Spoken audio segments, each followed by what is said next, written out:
Bismillahirrahmanirrahim. Alhamdulillahi rabbil alamin.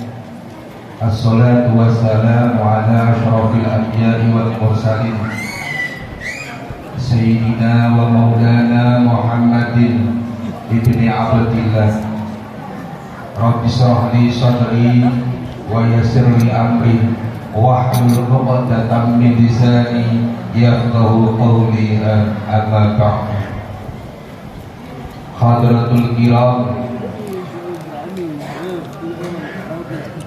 para kiai, para sesepuh, wakil khusus Habibana Habib Ahmad BSA, Duriyah Rasulullah, dan yang saya hormati tokoh masyarakat, Bapak-bapak, ibu-ibu, hadirin wa hadirat rahimakumullah, yang dimuliakan oleh Allah Subhanahu wa taala, dan tidak lupa wabil khusus para pengasuh di pesantren Tebuireng 3, para santri-santrinya juga, GP Ansor, Banser yang sempat hadir di sini. Mudah-mudahan semua dimuliakan oleh Allah Subhanahu wa taala. Puji syukur kehadirat Allah Subhanahu wa taala, salawat dan salam kita limpahkan kepada Nabi Muhammad sallallahu alaihi wasallam dengan ucapan kalimat Allahumma sholli ala sayyidina Muhammad wa ala ali sayyidina Muhammad. Hadirin wal hadirat rahimakumullah, nuwun sewu, mohon maaf saya ini ngajinya nanti nggak panjang, walaupun saya ini bukan mau ke hasanah, khotimah aja. Sebetulnya yang hadir itu beliau, saya ini sebenarnya sopir, makanya saya ini jabatannya supir pribadi beliau. Jadi karena tadi saya sudah nopir, kayaknya beliau udah aman, hanya dia antuk duluan. Ini saya manut Habib paling enak. Pokoknya kalau manut dan Habib itu enak semua, gak ada yang gak enak. Dia makan sedikit, kami yang banyak. Kasih rokok satu pres, dia ambil satu bungkus, kami sisanya. Itu banyak juga. Itu enaknya kita ikut habat. Hadirin wa hadirat rahimakumullah. Kenapa kita setiap hari disuruh mengaji? Disuruh ngaji. Tujuannya ngaji biar kita ini enggak lupa dengan agama dan biar paham dengan hukum agama. Makanya kita wajib kalau dan setiap maulid, setiap Isra Mi'raj, setiap apapun dia disuruh memperingati. Kenapa? Biar enggak lupa. Santri setiap hari ngaji biar enggak lupa. Bapak Ibu di masyarakat setiap hari, setiap Kamis, malam Jumat ngaji, tujuannya biar paham dengan agama. Jadi tujuannya panjenengan semua dari rumah ke sini hanya ngaji biar paham dengan agama. Kalau orang nggak paham agama, pasti payah. Maka di malam hari ini Maulid Nabi setiap tahun sudah diajarkan terus, setiap tahun sudah diadakan terus, karena kita ini cinta dengan Rasulullah. Kita manusia ini dilahirkan melewati beberapa alam. Ada 5 alam. Sebelum kita ini di dunia ada 2 alam yang harus kita lewati.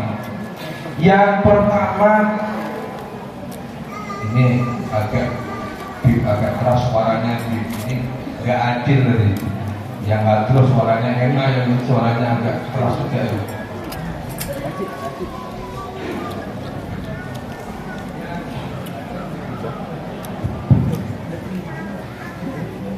Alam yang pertama adalah manusia ini di dalam alam roh.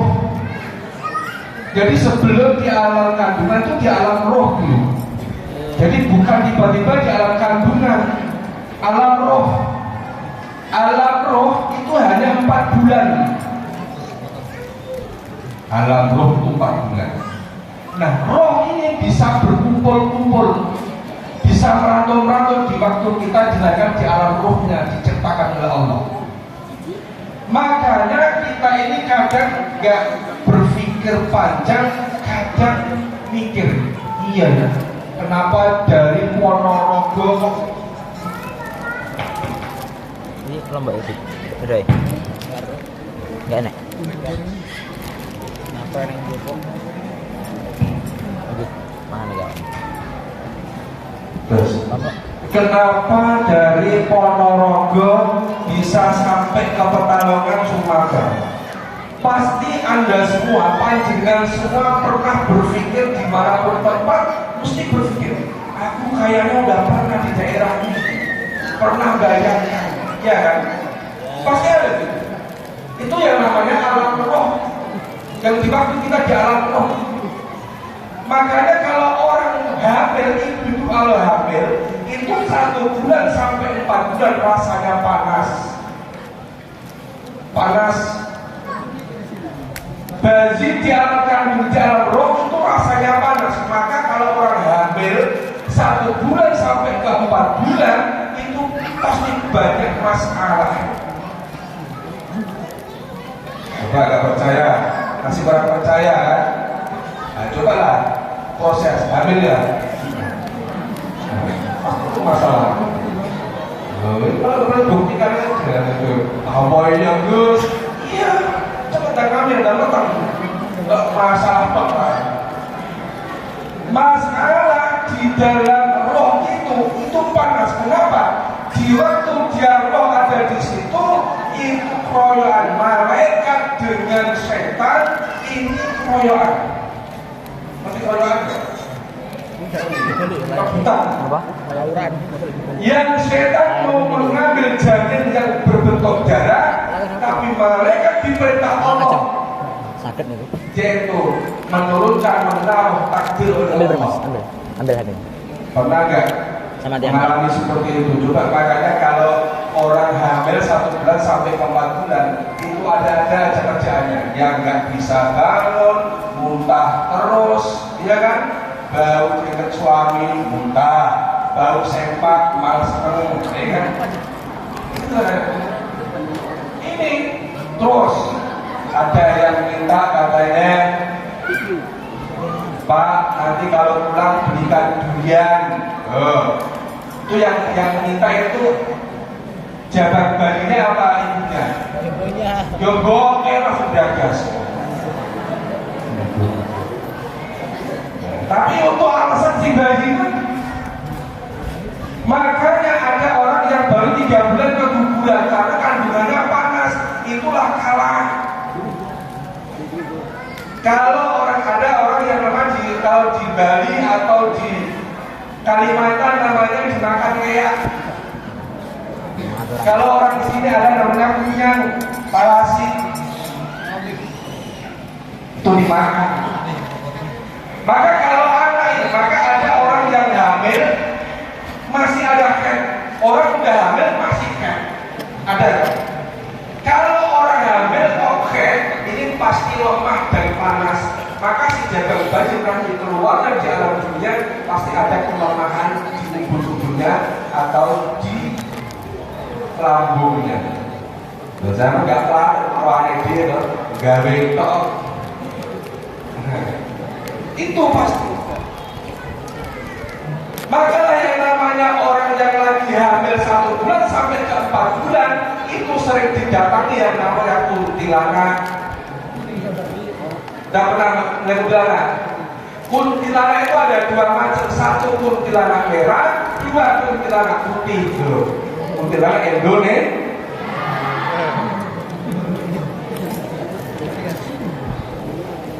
Wajar. Saya kan ketua KPLA, KPLA itu keluarga besar biasa saja. Jadi hafal paham mungkin. masalah cinta apa ya? Itu makanya apalagi kalau perempuan si gadis ada yang head dia kok sakit. Kalau bahasa orang Jawa sembunggut itu diganggu jin, itu diganggu kuntilanak merah. Pernah lihat? Dia kalau pas head langsung datang dia masuk ke kepala baunya.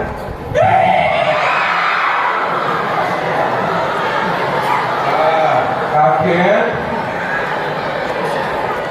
Ngomongin tuh sering diganti.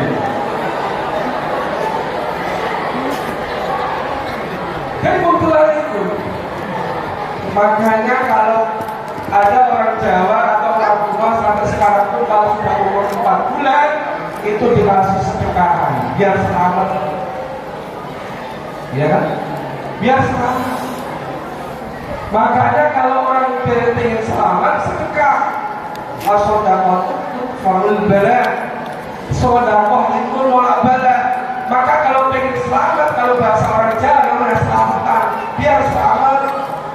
Orang kalau sering sedekah itu selamat apapun. Orang nakal pun kalau sering sedekah itu ya selamat juga. Cina kenapa kafir pun nggak pernah sholat, orang kafir sering sedekah pasti selamat. Gak percaya, tanya polisi ini. Sampai kalau ketemu polisi kena tilang sedekah, selamat pasti. Ayo, orang sedekah. Makanya baik sedekah. Orang nakal, orang baik, orang apapun kalau banyak sedekahnya itu pasti selamat. Dimanapun. Sampai coba ngurus tanah, surat izin tanah atau surat tanah, akta notaris maupun apa, kalau sampai itu sedekahnya lebih, itu pasti selamat cepat dibuat. Tapi kalau sedekahnya kurang, makanya orang sedekah. Kebiasaan orang sedekah setelah sakit, itu dijelaskan orang sedekah tolak bala, lah tolak udah sakit. Ini kebanyakan sedekahnya kalau sudah sakit, iya kan? Makanya anak santri itu sering budikan gitu, berarti budikan orang. Ya itu makanya sering sedekah sama kawannya. Kalau makan bagi-bagi sedekah. Kita tahu obatnya rasa budikan, anak santri sih budikan sama orang. Nah, kalau anak santri, kalau orang guru, kalau dia tuh budikan, ada penyakitnya beranak-anak, itu katanya itu tanda cirinya khas dia itu betah di pesantren. Kalau sekarang beda, budikan malah betahnya.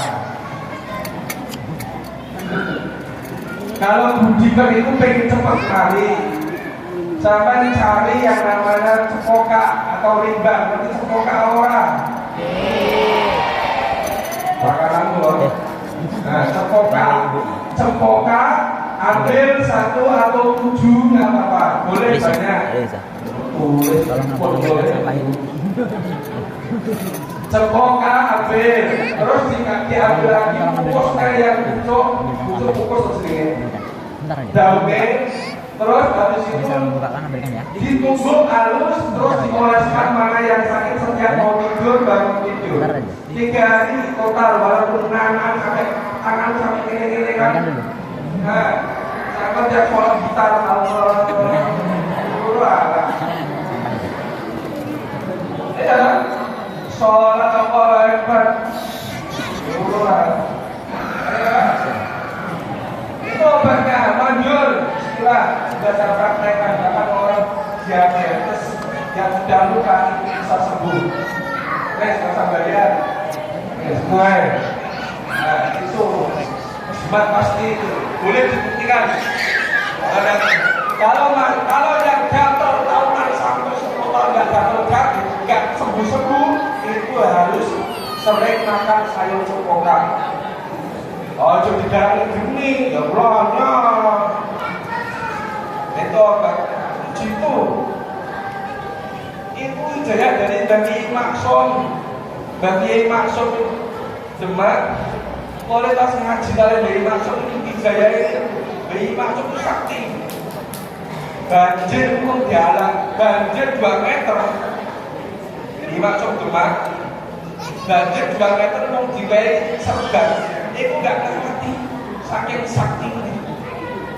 Tapi yang ngomong itu gore semua itu, ya pakai kepala terus kabeh. Kembali ke alam roh.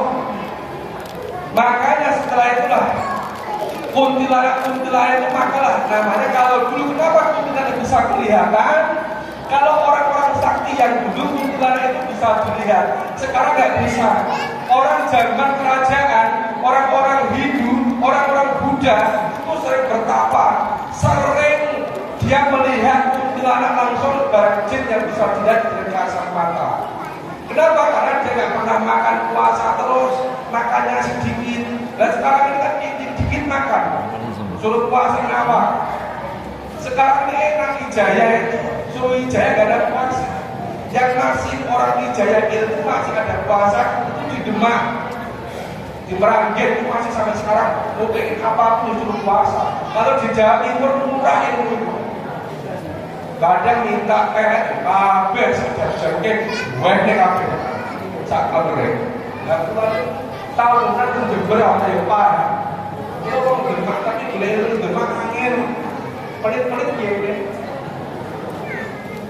Kosong oleh Mas. Ini lah.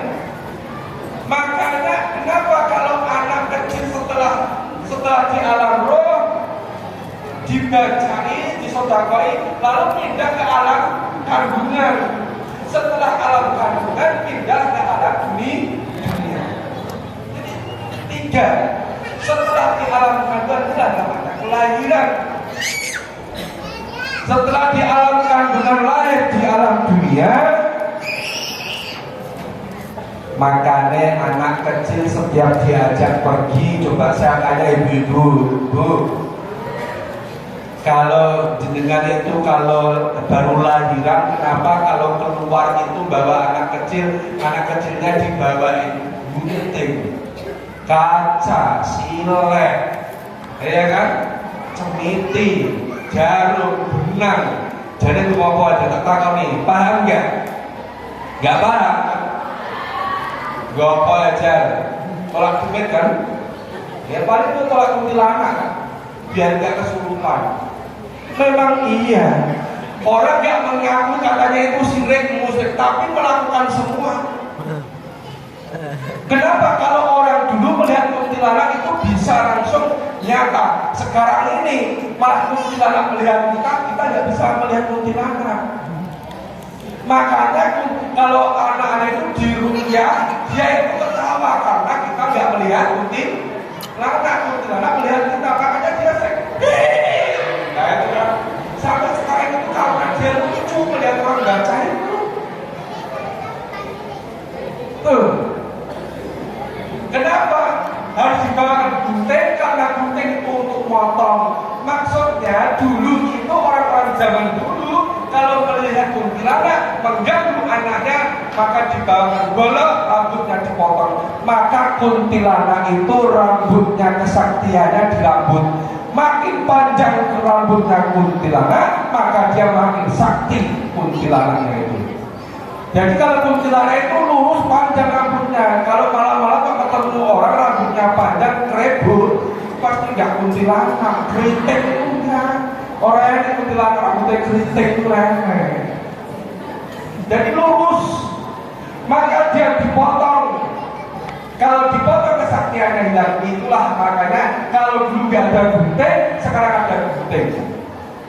Itulah maksudnya gunting untuk potong, menakuti kuntilanak biar tidak kesaktiannya.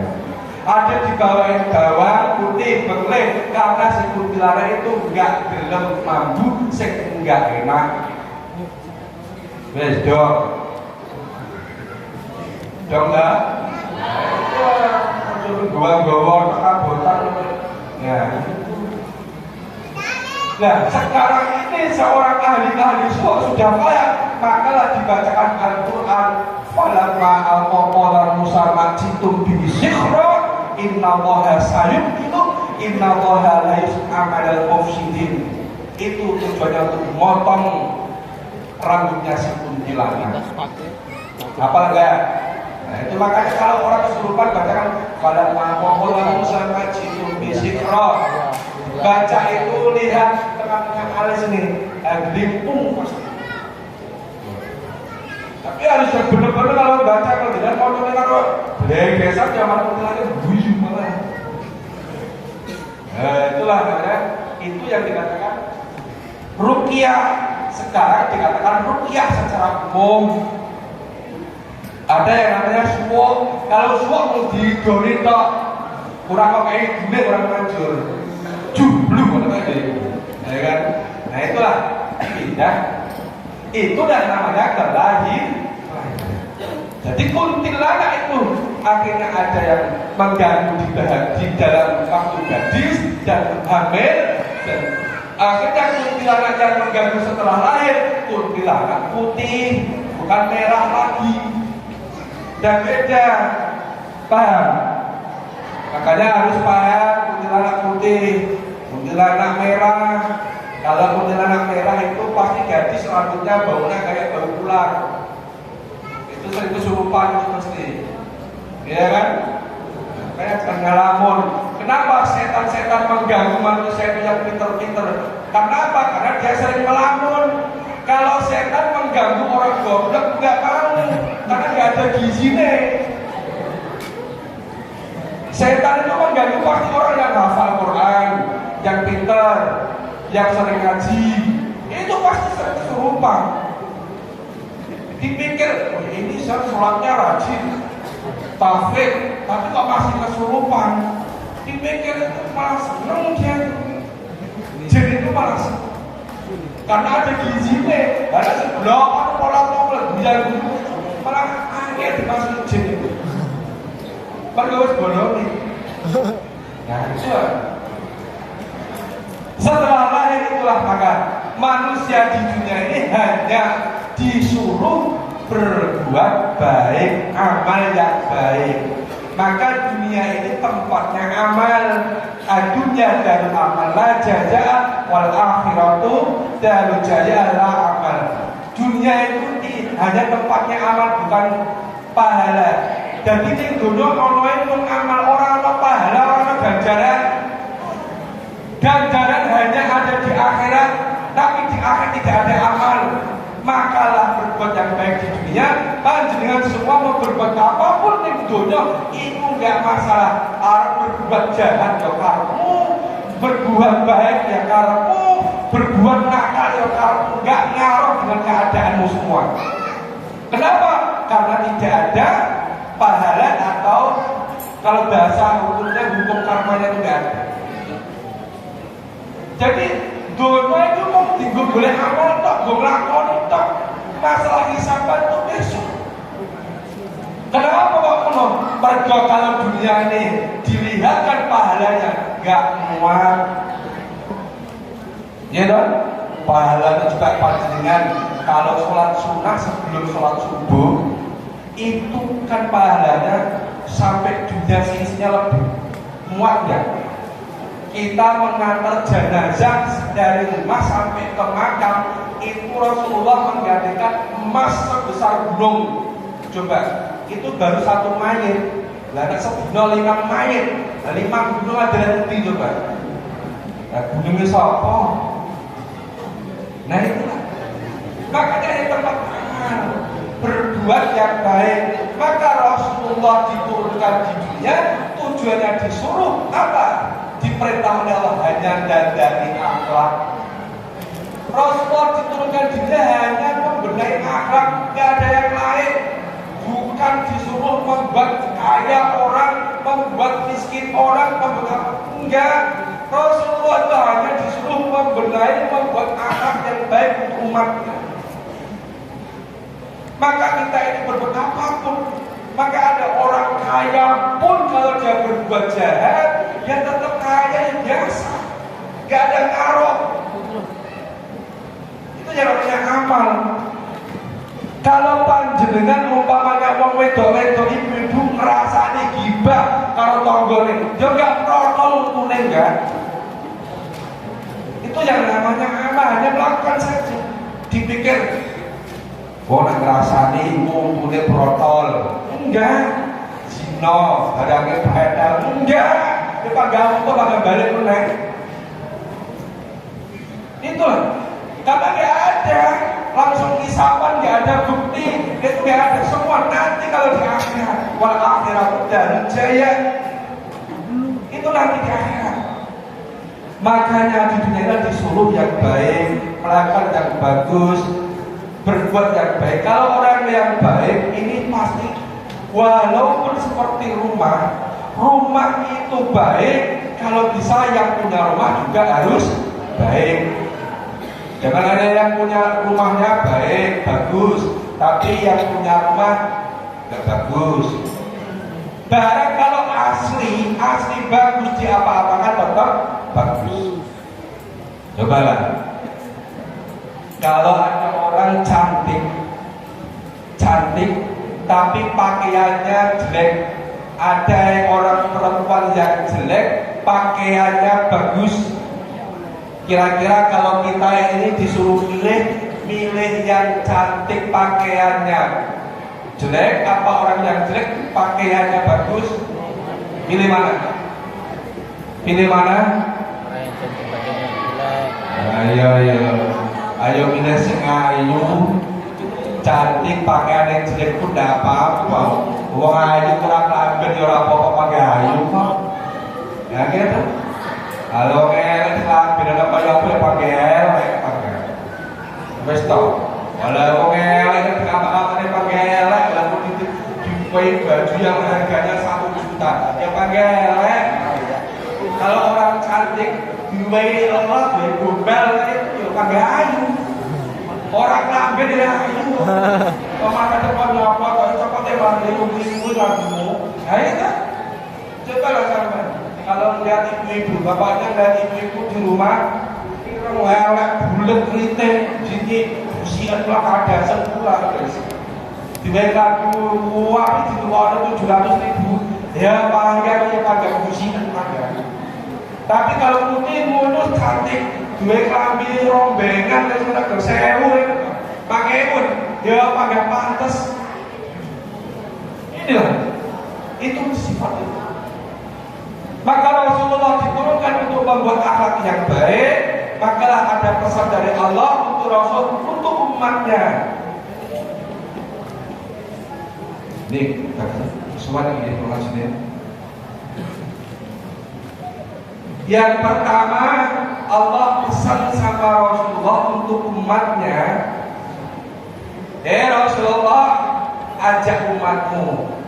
Diperintah oleh Allah, disuruh ngawani orang yang miskin, hibal masakin, senang dengan orang yang miskin. Ini berat perintah Rasulullah. Kita ini juga bisa nggak melaksanakan dan melakukan kalau kita ini disuruh melakukan suruh cinta dan seneng konco karo wong kere wong melarat. Ini berat. Kebanyakan orang ini kalau suruh berkawan cari kawan yang kaya. Padahal Rasulullah ini diperintah oleh Allah amarul rabbi anhibal masakin. Allah itu diperintah itu oleh Allah untuk mengawani seneng karo wong miskin. Nah kita ini kadang-kadang kalau sama orang miskin kayaknya nggak ada harganya. Kalau sama orang miskin malas.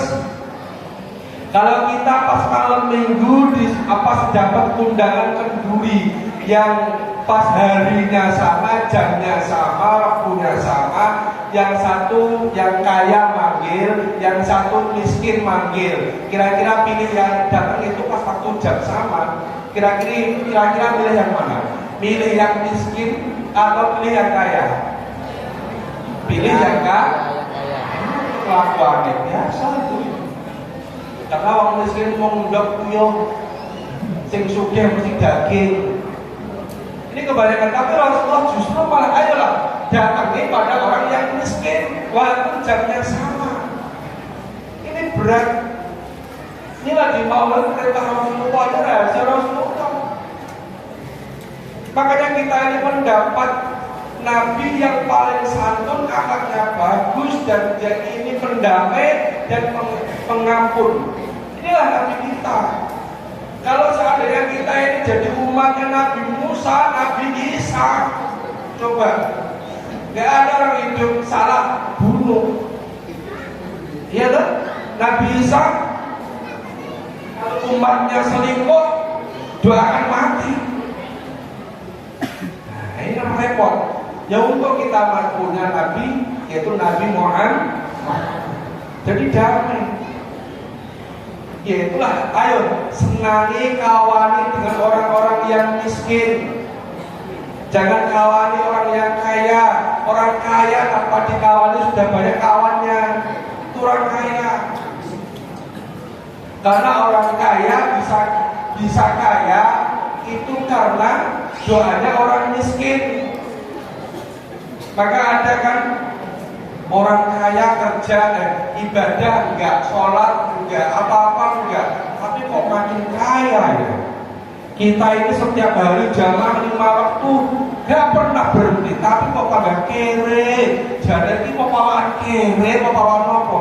Belum ke elemen toyo. Ini kadang-kadang orang berpikir seperti itu. Kan juga bukan. Ibadah Rasulullah itu di dunia bukan menyuruh, bukan mengubah menjadi orang miskin menjadi kaya, bukan. Maka ada orang sampai mengamalkan wakaf biar kaya. Justru kekayaannya akan munculnya apa? Justru keinginannya yang kurang. Orang kalau mengamalkan wakaf bukan kaya, justru malah keinginannya yang tambah kecil. Nah ini kalau orang-orang sekarang ini keinginannya besar, hartanya kecil, itulah yang dikatakan ati karep bondo cupet, akhirnya mumet. Ini makanya lah Rasulullah bukan mengubah, tapi Rasulullah Allah pun memberi pahala yang saking ibadahnya kuat, maka ada yang diberi kaya. Apa? Itu bukan kekayaan yang luar biasa, hanya rehul, hanya baunya aja itu. Kita masih dikasih bau oleh Allah, ambune bondo tok.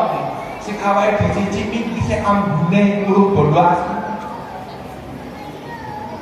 Maka kalau orang kaya, ayolah, karena orang kaya ini besok, kalau sekarang ini di dunia orang kaya ini semua didulukan. Kalau orang miskin pasti di akhir-akhir. Bikin rumah orang kaya duluan, iya kan? Beli mobil orang kaya duluan. Apapun, kalau orang miskin pasti nunggu secondnya orang kaya. Tuku HP jadi second saking orang duit. Artinya saya nggak usah kecil hati. Orang kaya sama orang miskin itu nggak ada bedanya. Bedanya mung sing sugih diwenehi dhisik, sing kere digondhone rezekine buruk diwenehi. Ngono wae. Jadi sabar. Itu wingi kalau sampai kembang pun ora bakal nambah sugih. Wes toh, biasa. Makanya itu dunia tempatnya aman, gak ngaruh. Yang kedua, perintah Allah dan Rasulullah untuk umatnya yaitu adalah suruh kawan dengan orang yang susah. Sering silaturahmi, tengok dengan orang yang susah, lihat orang yang di bawah kita, orang-orang yang susah. Jadi kita dulu orang susah kan malah senang. Makanya orang-orang yang susah harus kita kawani, kita datangi, kita doakan. Karena kalau kita ini silaturahmi kepada orang yang susah, menjenguk, melihat orang susah itu didoakan, malaikat mendoakan kita. Jam 7 kalau kita mendoakan sampai jam 7 sore masih didoakan oleh malaikat.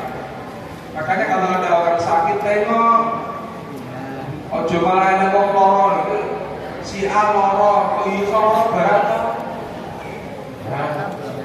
Ulane kurang wong ya. Setiap subuh di masjid, pas saya habis meruqyah kecapean sakit, 3 hari masuk ke masjid jamaah subuh ditanya sama orang, Ustaz 3 hari kok nggak kelihatan kemana, nggak ngimami, sakit. Masa tabib bisa sakit, kurang ajar juga ya. Jadi aku dokter bisa modar kok. Inilah. Ini kebanyakan orang doakan. Ini, ayo sayangi, sambangi dengan orang-orang yang susah. Ya. Yang ketiga, praktek sanak famili, silaturahmi dengan saudara. Kadang kita ini susah. Kalau dengan saudara malah jauh, kalau dengan orang lain malah seneng, iya kan? Padahal menyenangkan tetangga orang lain itu pahala yang besar, lebih besar lagi kalau kita meratakan kepada sanak famili kita. Tapi ini kadang-kadang malah nggak bisa, iya kan? Ini susah. Sama orang lain bisa ketawa, kalau dengan famili nggak bisa ketawa. Sama guru itu kalau ngajar murid itu bisa santun. Ini apa nak? Ini apa nak? Ini apa nak? Murid-murid yang belum paham, belum bisa, ayo tanya. Mumpung belum istirahat, jamnya belum habis, bisa santun, damai dengan murid. Coba mempelajari dirinya anaknya. Kalau nyampe rumah anaknya sudah belajar, dan dikocok, blok gitu. Anaknya sendiri justru malah gak tahu. Maka ada yang namanya, kadang kita cerita, anakku, aku ini jadi kiai, jadi guru, tapi anakku kalau suruh belajar sama saya gak pernah, karena gak konsisten, gak pernah, gak istiqomah. Kalau orang tua mempelajari anak itu gak istiqomah, tapi kalau sama orang lain istiqomah, itu bedanya. Padahal lebih seharusnya kebalik, lebih istiqomah dengan anaknya. Nih, yang terakhir, marah ini. Yang terakhir,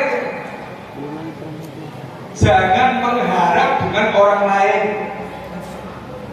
Ini perintahnya. Makanya apapun kita jangan sampai mengharap dengan orang lain, mengharapkan kepada Allah.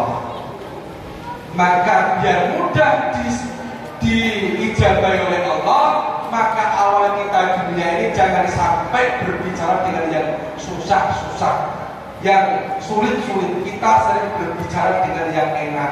Wa amma bi ni'mati rabbika fahaddits. Makanya setiap hari sering bicara yang enak-enak, walaupun kita hidupnya susah. Kalau kita sering berbicara enak, pasti enak. Sama, kalau kita nih ngomong orang masyarakat jelek semua, pasti gak lama jelek. Sama Pak Kades, kalau ditanya orang Kades, rakyat itu gimana? Oh jelek semua, gak lama pasti jelek semua. Itu doa. Makanya jangan berani kalau kita seorang orang tua, jangan ngomong karena kita nakal. Kalau kita ngomong nakal, ya nakal. Gak lama pasti nakal. Ini doa. Maka bicara yang enak-enak, yang aman, yang santun, yang enak. Gak usah yang susah-susah. Betul. Ayo mengharap kepada Allah, apapun kalau kita susah, apapun berdoa oleh Allah. Nah ini kebanyakan manusia ini kalau berdoa seperti yang susah, kere, akeh, kajian, itu ketemu malaikat. Sama kan sering ketemu malaikat kan, dan sering ketemu malaikat di Israel loh. Kalau di kota ada sering malaikat itu pada lewat. Dia orang FIF itu kan punya sifat malaikat ya. FIF, Ajura itu sifatnya juga itu punya sifat malaikat Jibril sama malaikat Israel gitu. Kalau pertama layu-layu Pak, ambil dana, ambillah bunga, dia satu-satu yang malaikat Jibril ya, halus. Setelah diambil nggak dikaget, Israel yang muncul. Oh, cabut loh. Itulah makanya yang sudah menyandang sifat malaikat itu ya pegawai FIF itu, the kolektor itu kan. Itu kan. Nah itu seperti itu.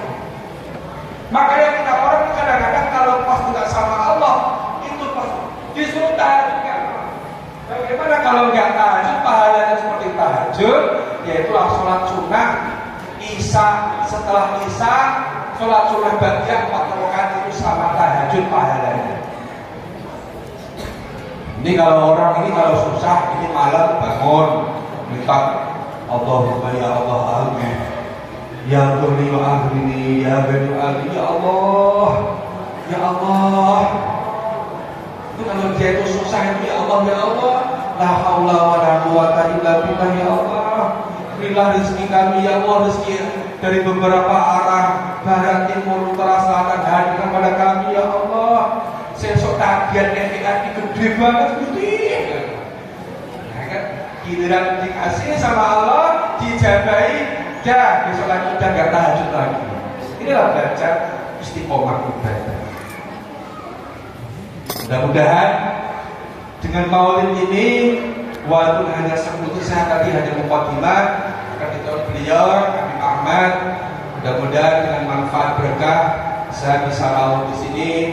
Insyaallah dengan membawa kemanfaatan berkah kepada semua. Nanti tinggal-tinggal untuk obat budik itu ya Bu. Kalau untuk mengusir setan, kalau mau pola musamman jitu bismillah, innallaha sayyidu, innallaha ala kulli syai'in. Itu kalau bisa, kalau orang itu sakit terus panas, lau anzalna hadzal qur'ana ala jabalin la radu khasyan, itu diberikan kepalanya. Itu insyaallah nanti cepat ya. Nah, itu obat-obatnya. Kalau kebanyakan sakit itu lambung itu sakit gara-gara depresi, kakek mikir utang. Depresi, lambung itu bisa seperti orang kesurupan. Obatnya lambung nggak ada, tapi pantangannya yang wajib. Buah yang bergetah asal nggak dimakan, lambung itu sembuh.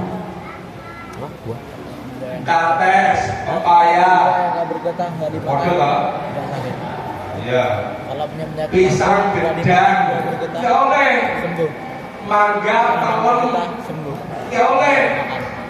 Ya, nangka, durian, ya oleh. Itu nggak boleh. Jangan sekali-kali makan itu.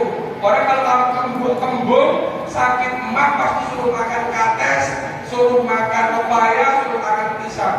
Lah pencet ora bakal waras. Ora percaya wis tak teliti itu. Tuh kalau sakit itu. Kalau sakit kanker, sakit diabetes jangan makan kaki empat, kadal, kucing, babi ra oleh. Maksudnya sapi, wedhus, kebo ra oleh. Ya, sudah boleh. Minum es itu tidak boleh. Setengah es. Orang kalau nggak pengen sakit diabetes jangan minum kopi setan. Tahu kopi setan? Kopi sasetan. Iya, kopi sasetan itu dulu di Amerika yang ada terbesar gudang pabrik kopi setan itu di Amerika. Setelah itu orang minum itu kena diabetes semua, maka ditutup pindah ke Indonesia. Busuknya Indonesia. Akhirnya orang Indonesia ngombe kopi setan kabeh. Akhirnya diabetes. Percaya. Makanya ada orang yang paling kena kopi lupa, itu percaya. Lupanya sepiro, kopi segudang loh. Itu dobolan sedikit. Ayo toh, ada kopi sekarang lupa si cincin itu. Mangan muncul-muncul. Bisa bodong sampai itu. Inilah, itu sebelah pusing. Jelas itu. Nah bagaimana orang itu kok bisa terjadi sakit diabetes? Karena sering mangkel. Nanti mangkel orang nyimpen sakit hati. Orang kalau sering sakit hati, dulu anaknya beli rokok yang mau, dia pegel. Pasti gak lama tumbuh diabetes kering. Percaya kan?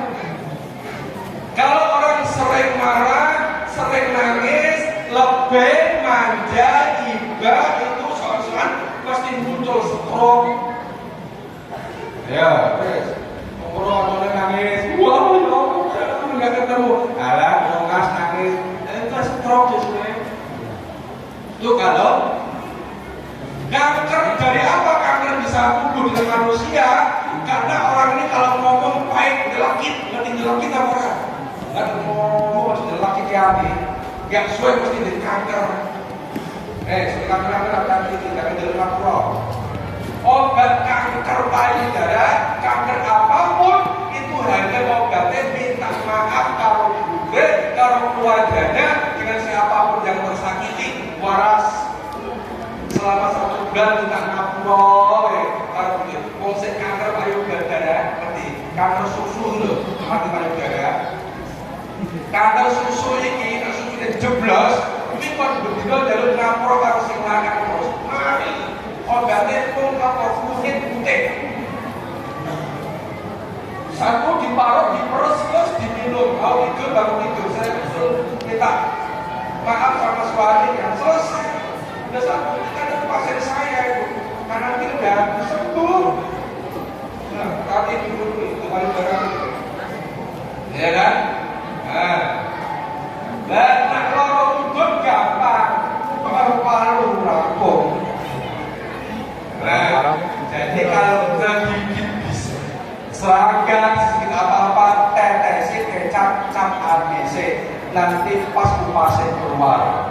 Nah ini oleh saya ya.